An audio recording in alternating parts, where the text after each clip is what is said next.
Hey, Tara Lynn with 5 Acres Honey Farm. I'm doing my remote certified naturally grown inspection today.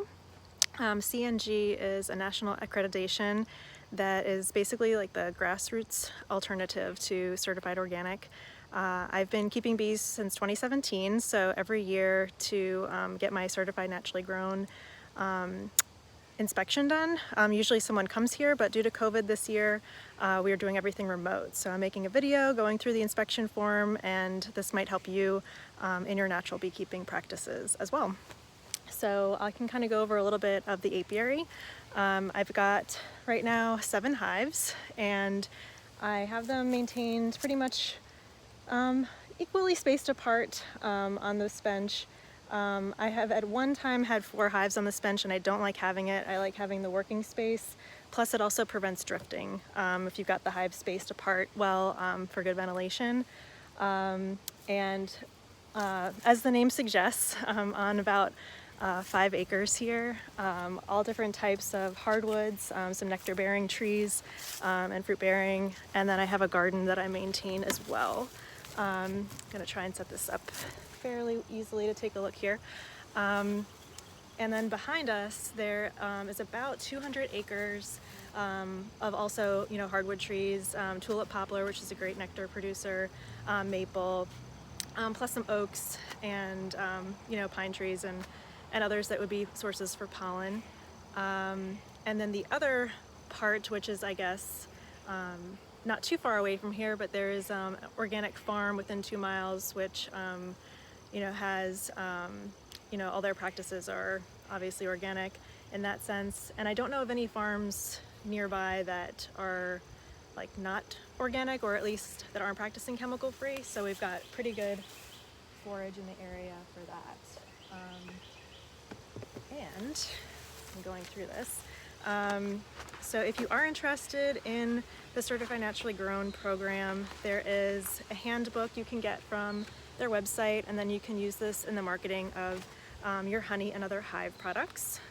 There's also a handbook for natural beekeeping, so you can kind of get a little bit of a better idea for different management tactics to keep your apiary as natural as possible. So there's a multi-page inspection report that's completed every year. It's peer done, so either another CNG beekeeper or a natural beekeeper in your area, or even beyond now that we're doing remote, can conduct the inspection. So in going through my hives, which I go through about every 5 to 7 days, I would go through it more frequently if I didn't have so many, because things change very rapidly, unbeknownst to many people. So sometimes you'll find something wrong, and if you may have caught it sooner, or you might have caught it just in time.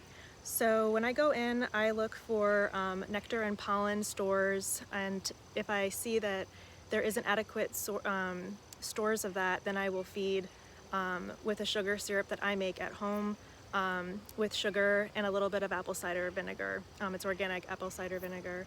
And the type of nectar store I look for is I like to have about 4 frames of nectar per brood chamber, and then any additional stores above that. And then, let's see, we talked about the land use already, and I don't use any synthetic fertilizers, pesticides, herbicides, or fungicides, or genetically engineered crops here. And since we are spaced fairly generously apart from neighbors, I don't have an issue with having the hives too close to anything in general. And then one of the other aspects of natural beekeeping is to make sure that the hives have at least 4 hours of sunlight every day. So I have my hives facing south, so they get a lot of sun exposure. And like the one closer to the woods might start to get shade a little bit sooner than the one on the other end, but they do get at least 4 hours. And all of the hives, I maintain the screened bottom board so that they have good ventilation, which can help prevent a lot of diseases and problems. And in the winter, I do stick in an IPM board.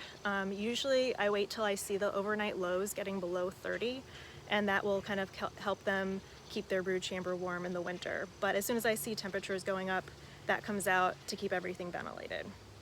As far as clean water, there is a creek that's pretty much year-round, about a quarter mile from the hives here, and then we have a seasonal creek just about 100 feet behind me over here. And then I keep a pool of water that I make sure is full of clean water throughout the summer, and in the hot days when that seasonal creek is dried up. And I'm planning next month to put in a pond, so there'll be another source of water here too.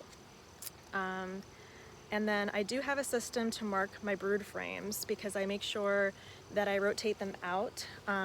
So part of the CNG certification is that you don't have any brood frames, and I'll show you here, that are 5 years old or more. So I put the year here on the side, and so you can kind of see I've got some 2018, some 2020 frames, and some 2019 ones. And as they get aged out, I move them out. I've so far I've started to pull out 2017 frames because we're going to be moving into 2021. So when I see any that are kind of like dark and gross looking, I've just started to pull them out preemptively so that next year it'll be even easier for me to cycle through. And then let's see. I do not do any type of painting or staining inside the hive. All of that's outside the hive, and I use Eco Dip, which is a mineral-based stain on all of the hives. There is probably 1 or 2 boxes that are from my first year of beekeeping that I'm going to retire before winter starts, and I'm going to paint the outside of those with a non-toxic exterior paint because I really want to extend the life of these boxes. So I figured staining first, and then I'll move to the paint to keep them going. All of the hives have removable frames. They're all Langstroth. I do operate with 10 frame boxes, but to kind of give better space, if they build comb out and stuff, I might have like 9 or 8 frames in a box, just whatever works for them so that they're not cramped and tight in there.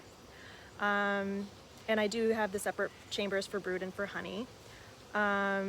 And then as far as when I decide when to take honey out of the hives, I did not take any at all this year because it was a pretty poor honey year.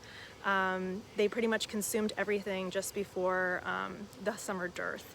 So what I generally look for is I like to leave a full super of honey on the hive, and then anything beyond that I would take off. But I've only extracted 1 year just for myself and for family from 1 hive, and then last year I extracted from about 2 or 3 hives out of 7 that only had like that ratio that I just described.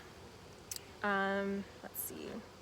For supplemental feeding, I talked about that I make my own sugar syrup, so depending on the time of year I'll do a 2-to-1 or a 1-to-1 sugar to water ratio. And in the winter I do make sugar bricks, so I'll do sugar with a little bit of water and some honeybee healthy, and I make those little bricks and I rest them right on the top of the top frames, and I put an empty medium on top here so that they have some space to come up and grab that food. Let's see, I do not feed the hives when I have honey supers on, and I don't do that usually. The standard for CNG is 2 weeks, but I usually do like 3 weeks to a month because I want to make sure they use up any resources of the sugar syrup before they start to bring in some nectar. I do not harvest any wax to reuse in the hive or to use elsewhere. It just seems too labor intensive for me, so I don't do it. If you were to want to get CNG certified and harvest the wax, then you would only use the cappings from your honey supers in order to do that. Let's see. And you would have to go through like a rendering process too. So, but I don't participate with that. I don't harvest pollen, and I am harvesting propolis from 1 hive. It's as an experiment this season. I just put the trap on 2 weeks ago, and I'm only going to use that for my personal use. And in order to prevent like over harvesting, I'm just putting it on this one time of the year. And if it goes well, I would probably rotate hives depending on like who's looking strong and where I'm seeing a lot of propolis buildup. And then just kind of rotate annually and then through the season of where that would be. But I don't have any plans to sell that. For CNG, there are some standards you can follow, but not really applicable to what I'm doing. I also do not move my hives for pollination services. I don't maintain pollination contracts. There are some standards for CNG if you wanted to do that, so you can kind of read up on them. As far as my control program for varroa mites, this year I've been over the years refining my process, and this year what I've done is alcohol washes to get a more accurate count. Here in the Piedmont area of North Carolina, it's super humid in the summer, and doing sugar shakes is not really accurate. So I wanted to make sure I'm getting an accurate number. So I've done alcohol washes, and then what I've done is I've caged queens over the summer so that they were caged for 2 weeks and then released, and then I did an oxalic acid vaporization, or sublimation more accurately, on all the hives 1 week after the queen was released. So I had an IPM board in the bottom of all the hives during that treatment, and then counted the mite drop from that. So there was a really interesting a range of numbers here, and what I found was that the highest numbers of varroa were on the hives on the very ends of the little lineup here. So something I want to look for in the future. So I've also then repeated alcohol wash to see if there's been a change and how it's been maintained. So just kind of keeping an eye on it with that. I haven't had any experience with American foul brood, fortunately, and European foul brood, tracheomites, chalk brood, nosema, viral diseases, all that stuff. No direct experience. I keep my hives very well ventilated and spaced, comfortably apart. I'm going to be rearranging the hives this winter once they're not as big and heavy, so that they're more of in like a U or a C shape, and that has been shown in some research to prevent drifting between hives, so that if there is a condition that's afflicting a hive, you can reduce your chances of it spreading to the ones nearby. The other stuff here, let's see. As far as wax moths and small hive beetles, I have had a small hive beetle problem for as long as I've been beekeeping, and I've just been managing it, more and more every year. I use the traps inside the hives with the mineral oil and the apple cider vinegar for the hives that need it. What I find works best is just coming in here and manually just slaying the beetles. The other thing I've done is that in the spring and fall, I do a beneficial nematode application here in about a 9-foot radius surrounding the hives, right in the ground, and that has helped. In the past, I have also done like a diatomaceous earth dusting on the ground around the hives, like every few weeks, but that was before I started doing the nematodes, and it just didn't seem like it was worth it, and then it washed away in the rain, so I haven't really maintained that part of it. Wax moths, I haven't had any in my hives, but when I set up swarm traps and I let them sit, wax moths will find it, and so I usually put old comb in those traps, so I don't want it anymore, so I'll just tie it up in a bunch of bags and throw it away in the trash. If it's some comb that could be potentially preserved, then I will put it in the freezer for a good week or two, and then cut out any damaged parts and then reuse it. I don't have any hives in transition right now. And then I do not label my honey as any type of varietal, mainly because I don't want to pay, it seems to be pretty expensive to have the honey tested to see if it does qualify for any type of varietal status. If you wanted to do that with CNG or just in general, your honey would need to be 51% or more of a certain kind in order to label it that way. I also don't I don't mix my honey with any other apiary's honey, and I don't purchase honey for resale, so I don't have to package anything differently, and I only sell what I harvest here. And I don't put any other ingredients in. It's very minimally filtered, completely raw when I bottle it, and that's how it comes out of the hive, is how it's sold. So I keep a journal of all my hive inspections, and got the little CNG logo on here.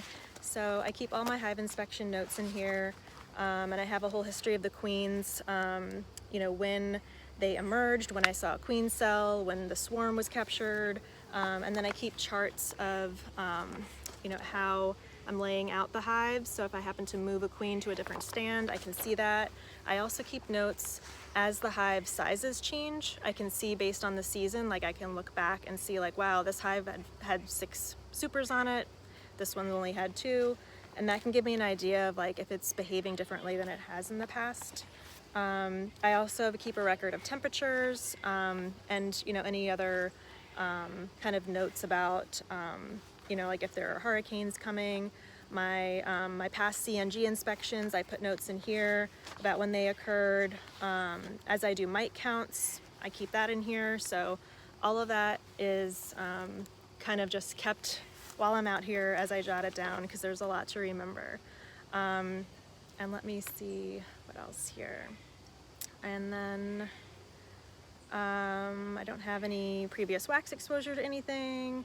You already saw how I marked my brood frames, and then I just keep an eye on it in the fall and the spring of like what I could take out that might be old frames. And let's see. As far as inputs, I've talked about the small hive beetle traps already and the oxalic acid vaporization. Pretty much we covered all those. And as far as how we manage things on the land here, we have a flame weeder, so we don't have to use any like herbicides or things to kill any weeds. And then the beneficial nematodes I'm using as well. Lots of compost. I've been doing a lot of leaf mulch to kind of suppress weeds during the bigger growing season, and just doing that. And if I have to use any input at some point, CNG has a whole list of approved and prohibited substances, so I would check the list first before ever bringing it here. And then, let's see.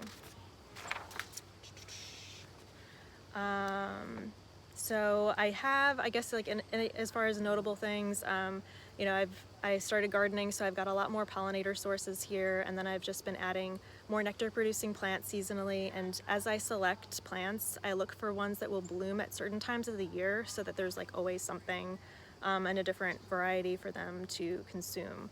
And then about 2 years ago, I got the certified wildlife habitat for our land too. So there's always habitat being preserved and grown for wildlife here, and water sources and all that too. Let's see, and I think that covers just about everything. So if you have any questions about the CNG program, let me know. And hopefully I can do some more videos on this in the future. And looking forward to hearing from other beekeepers who are doing natural beekeeping. So thanks.